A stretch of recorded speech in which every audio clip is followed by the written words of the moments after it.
Hello friends, welcome to mom's kitchen Banu. இன்றைக்கி புடலங்காய் பொரியல் எப்படி செய்யறதுன்னு தாங்க பார்க்க போகிறோம். வீடியோக்குள்ளே போகிறதுக்கு முன்னாடி நம்ம மாம்ஸ் கிச்சன் பானு சேனலை சப்ஸ்கிரைப் பண்ணுங்கள். எண்ணெய் 2 ஸ்பூன் ஊற்றிக்கலாம். கடுகு 1 ஸ்பூன், உளுத்தம்பருப்பு 1 ஸ்பூன், கடலப்பருப்பு 1 ஸ்பூன்,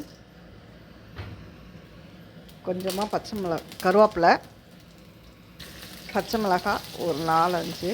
இது எண்ணெயிலே போடும்போது நல்லா வாசனையாகவும் இருக்கும், நல்லா காரமாகவும் இருக்கும். பொடியாக கட் பண்ண மீடியம் சைஸ் வெங்காயம் 2 நல்லா போட்டு வதக்கிக்கணும்.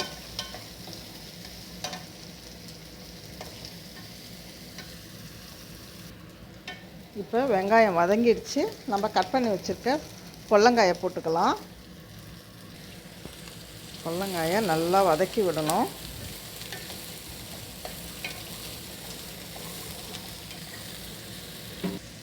இப்போ இதுக்கு தேவையான அளவு உப்பு போட்டுக்கலாம். மஞ்சத்தூள் 1/2 ஸ்பூன். காய்க்கு உப்பு பயன்படுத்தும் போது கல்லுப்பே பெரும்பாலும் பயன்படுத்துங்க. சால்ட்டு போடுறத விட கல்லுப்பு நல்லதுன்னு சொல்கிறாங்க உடம்புக்கு. சால்ட் அரைக்கும் போது ஏதோ கெமிக்கல் போட்டு அரைக்கிறாங்க, அதனால நிறையா ப்ராப்ளம் வருதுன்னு சொல்கிறாங்க. அதனால் கல்லுப்பை பெரும்பாலும் வறுத்துட்டு ஆற வச்சு நீங்களே மிக்ஸி ஜாரில் அரைச்சிக்கோங்க. கொஞ்சம் மெனக்கட்டு பார்த்தோம்னா உடம்பு ஆரோக்கியத்துக்கு நல்லது.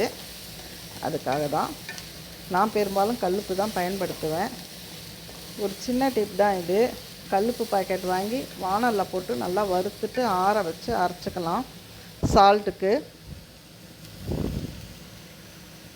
இப்போ லைட்டாக தண்ணி ஊற்றி மூடி வச்சிடலாம். காய் வேகட்டும். காய் வேகிற அளவுக்கு லைட்டாக தண்ணி ஊற்றலாம். பொடலங்காயை பொறுத்தளவுக்கு எண்ணெயிலேயே வதங்கிடும். நம்ம கொஞ்சமாக தான் தண்ணி ஊற்றியிருக்கேன். இந்த காய் வேகட்டும். மூடி வச்சிட்டேன்.